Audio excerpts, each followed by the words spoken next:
President, and this is the most critical point, is the reason why I especially came here. It is about what is happening in Kashmir.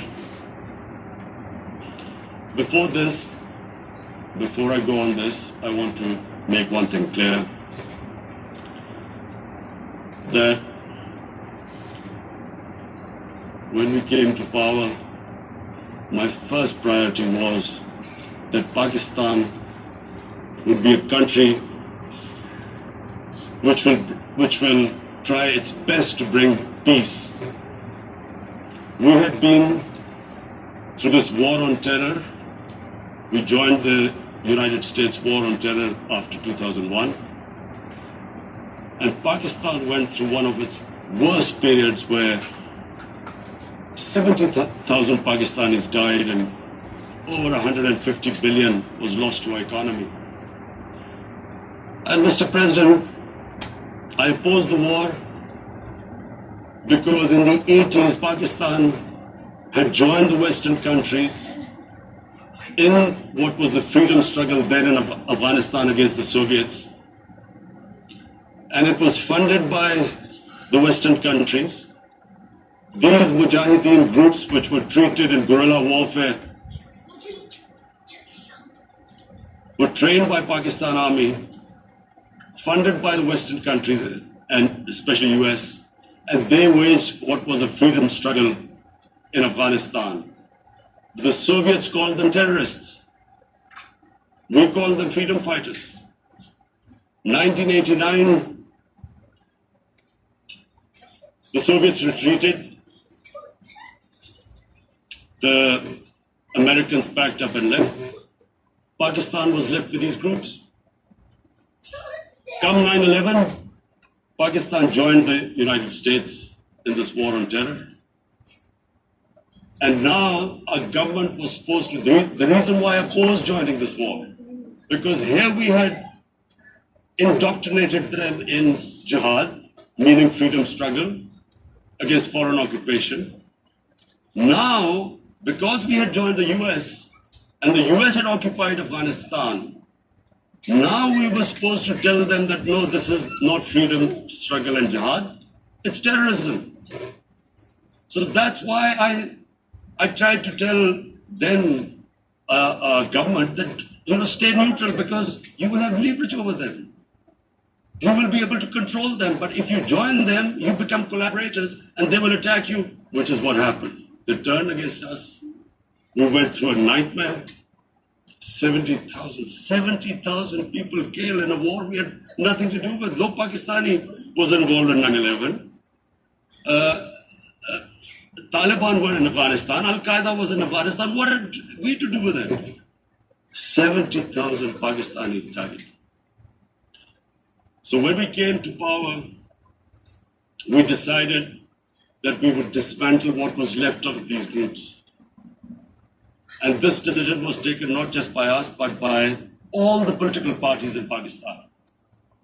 Unfortunately, they didn't implement it. So we came to power, we decided to implement it, and we dismantled whatever was left of the groups.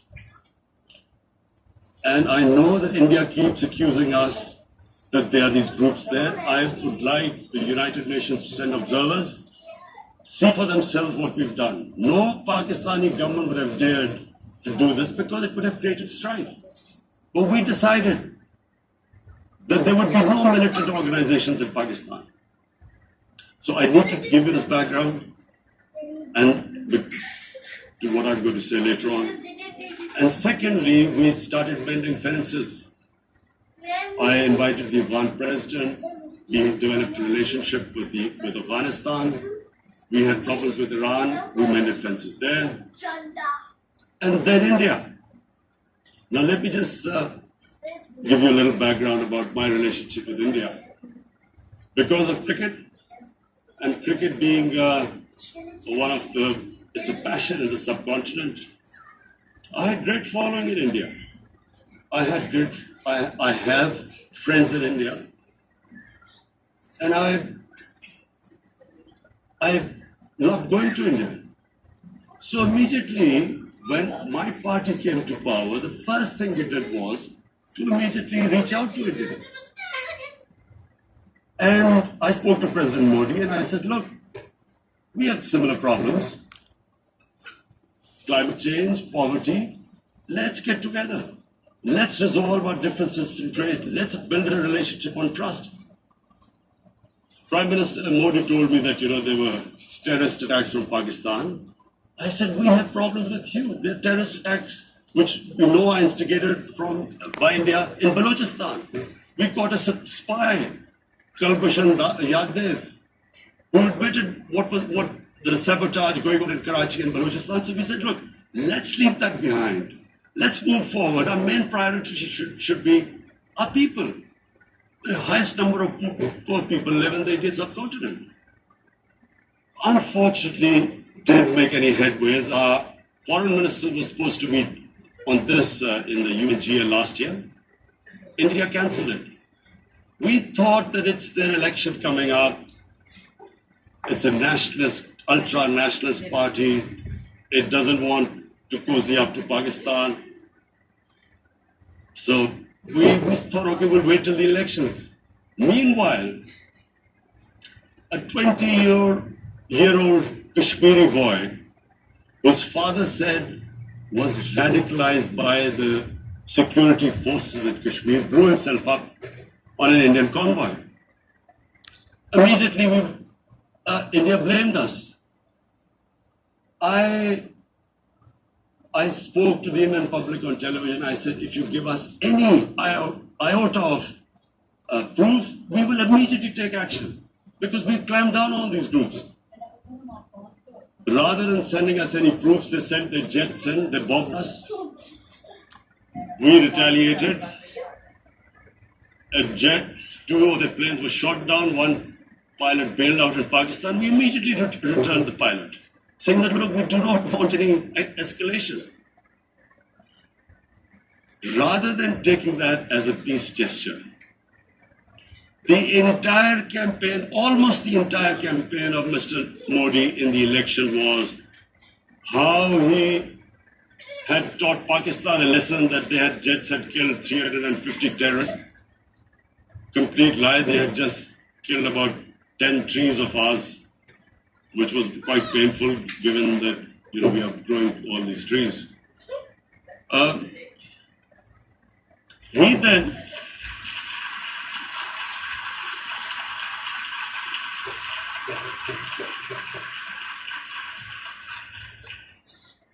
election campaign, Mr. Modi used words like, this is just a trailer, the movie is about to start. I went into Pakistan and taught them a lesson. This was the election campaign. Okay, so we thought, us politicians make all these statements to win elections. So, okay, after elections, we'll get back to our normal relationship. Well, the moment the elections ended, we approached India. No response, but then we discovered they were trying to push us in the fatter blacklist to bankrupt us. That's when we realized there was an agenda. And that agenda became obvious on the 5th August when India went against 11 United Nations Security Council resolutions which say that Kashmir is a disputed territory and the people of Kashmir have the right of self-determination. They went against that. They went against Simla Accord, which is about bilateral, sorting out our differences through bilateral means, went against that. They actually went against the Indian Constitution. Illegally, they revoked Article 370, which gave Kashmir the special status. They got an extra 180,000 troops there. Total number of security forces in Kashmir now are 900,000. And they put 8 million people of Kashmir under curfew.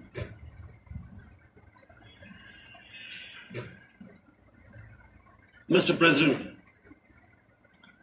now I just briefly want to make the people understand how can anyone do something like this? And for that, I have to explain to you what is RSS. RSS, Mr. Narendra Modi is a life member of RSS. RSS was an organization that was inspired by Adolf Hitler and Mussolini, came about in 1925. They believed in racial purity, racial superiority. They also believed they were an Aryan race like the Nazi believed they were an Aryan race.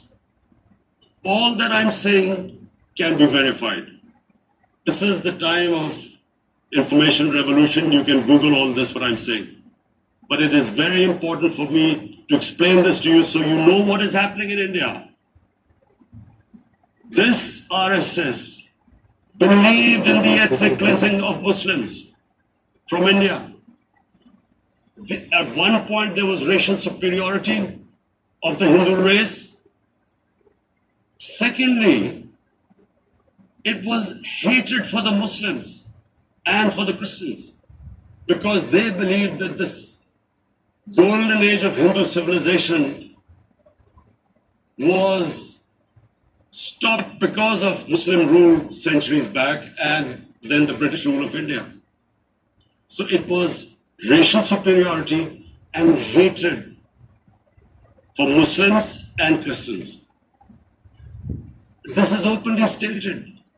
You look at the founding fathers of RSS, Golwalkar and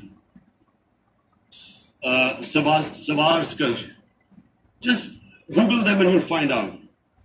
And this ideology of hate is what murdered the great Mahatma Gandhi in 1948. It was this ideology of hate that made Narendra Modi in 2002 do a pogrom against Muslims in Gujarat when he was the chief minister. He allowed 3 days for these RSS goons who were inspired by the Hitler brown shirts. They actually wear brown shirts. This RSS, the Congress Home Minister gave a statement that in RSS camps, terrorists are being trained. And these terrorists butchered 2,000 Muslims and 150,000 Muslims were made homeless. Narendra Modi could not travel to the US because of that. And I need to make you understand this background before I explain to you that what sort of a mindset would lay siege to 8 million people with 900,000 troops. Women, children, sick people, locked in as animals. In fact, of what I know of England, if 8 million animals were locked in, the RSPCA would have made a lot of noise about it. These are human beings.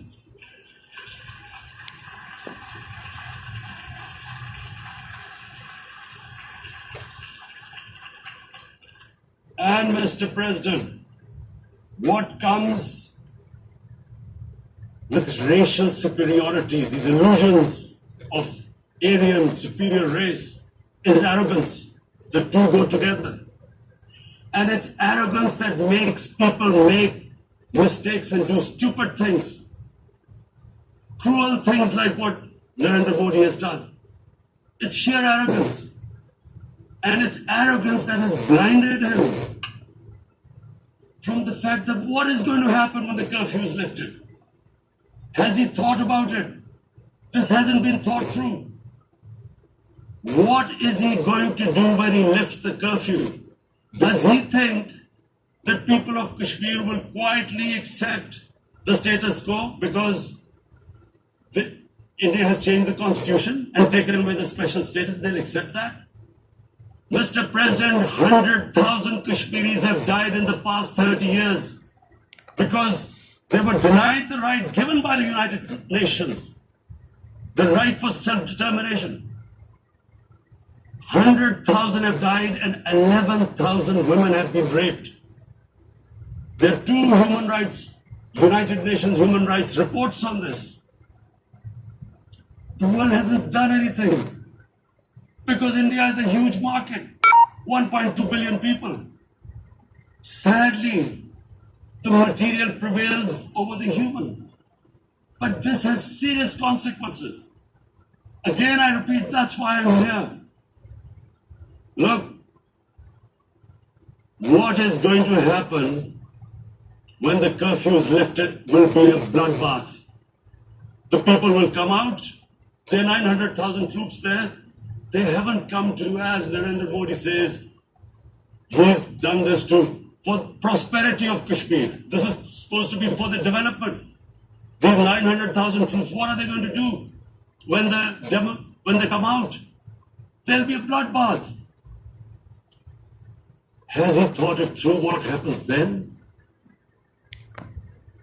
Mr. President, has anyone thought that what happens when there is a bloodbath? What do you think the impact will have on people of Kashmir? What do you think they will think? The way they have been boxed in their houses, treated like worse than animals, no rights. Thousands of all the political leadership has been arrested, taken out of Kashmir. Even those Kashmiri leaders who were pro-India have been taken out. 13,000 boys have been picked up and taken to God knows which destinations. So what do they think? What will the people of Kashmir do when they lift the curfew? They will be out in the streets. And what will the soldiers do? They will shoot them. They've already used pellet guns, blinded young boys. In the last 6 years, the 5 years, the oppression that has gone on in Kashmir. And so, Kashmiris will be further radicalized. Mr. President, there will be another Pulwama. And guess what? India will blame us. They're already blaming us. They're saying all this is happening because of Pakistan. One of their defense ministers said, there are 500 terrorists lined up on the border to go in. Why would Pakistan send 500 terrorists when there are 900,000 troops? Then what impact are they going to make? What will they do? And why would? Don't we know that the moment there is some terrorist attack, all that will happen is there will be further cruelty and oppression of the people of Kashmir. We will just give the 900,000 troops to further crush the people of Kashmir.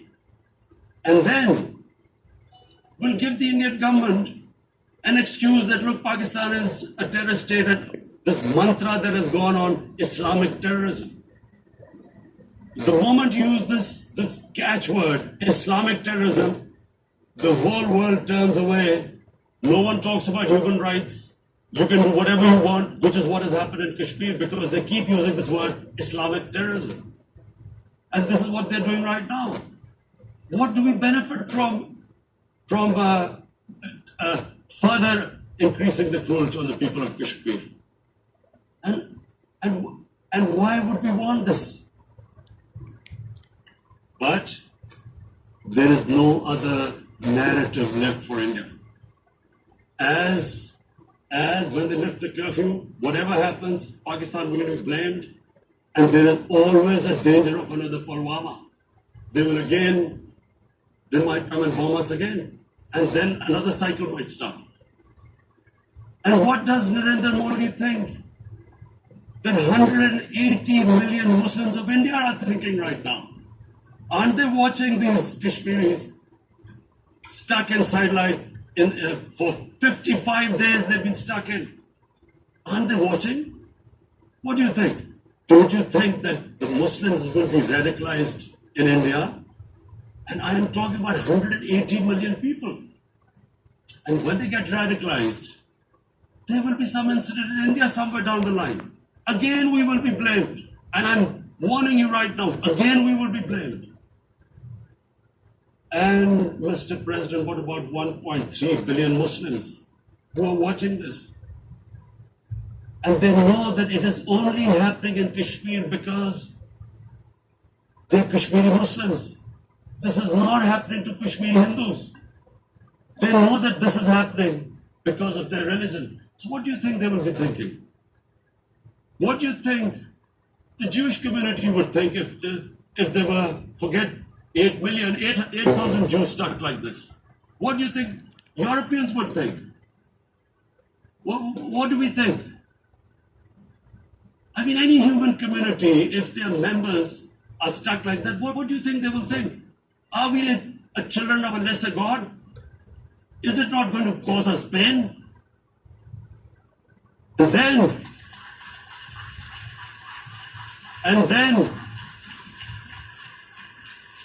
then I'll tell you what will happen. People will, in the 1.3 billion Muslims, someone will pick up arms. I know we've been brought up with films, Western films. This good, decent guy doesn't get justice. He decides to pick up a gun and start seeking justice. There was a film made in New York, famous film called Death Wish. This guy gets mugged by and his family, his wife gets killed or something. He can't get justice. He picks up a gun and he goes around shooting muggers. And the whole cinema cheers him on. So what do you think the Muslims are thinking right now? If there is a bloodbath, there will be Muslims becoming radicals, not because of Islam, but because of what they will see, that there's no justice when it comes to Muslims. There were Rohingya Muslims, Myanmar, who were, God knows, almost 1 million people out, ethnic cleansing. What was the response of the world community? So what do you think will be the response of 1.3 billion Muslims? I pictured myself. I'm in Kashmir. I've been locked up for 55 days. I have heard about their raids, Indian Army going into homes, soldiers. Would I want to live this humiliation? Would I want to live like that? I would pick up a gun. You're forcing people. You're forcing people into radicalization. When people lose the will to live, what is there to live for? And this is what, if you can do this to human beings, you are actually radicalizing people. And so, Mr. President, I want to repeat here, this is one of the most critical times. There will be a reaction to this. Pakistan will be blamed. 2 nuclear-armed countries will come face to face like we came in February. And before we head in that direction, the United Nations has a responsibility. This is why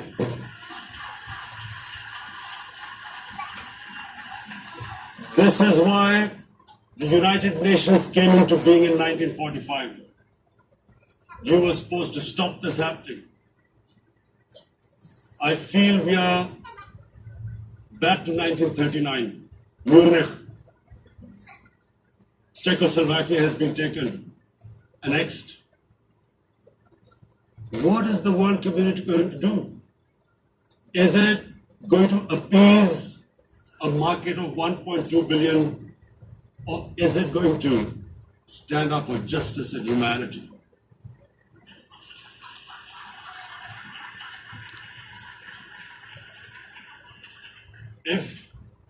If this goes wrong, you hope for the best, but be prepared for the worst. If a conventional war starts between the 2 countries, Mr. President, if a conventional war starts, and anything could happen, but supposing a country 7 times smaller than its neighbor is faced with the choice, either you surrender or you fight for your freedom till death, what will we do? I ask myself this question. And my belief is, La ilaha illallah, there is no God but one. And we will fight. And when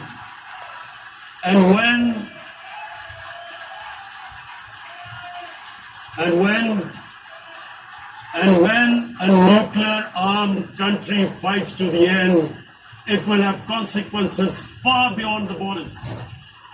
It will have consequences for the world, which is why I repeat I'm here. Because I'm warning you, it's not a threat.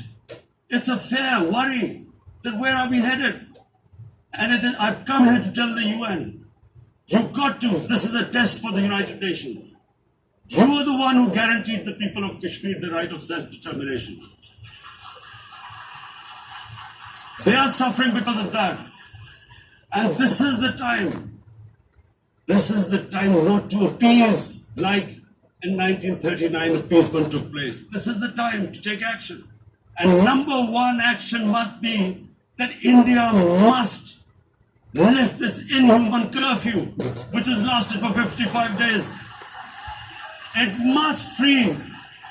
must free all political prisoners, and especially those 13,000 boys that have been picked up. Parents don't know where they've disappeared.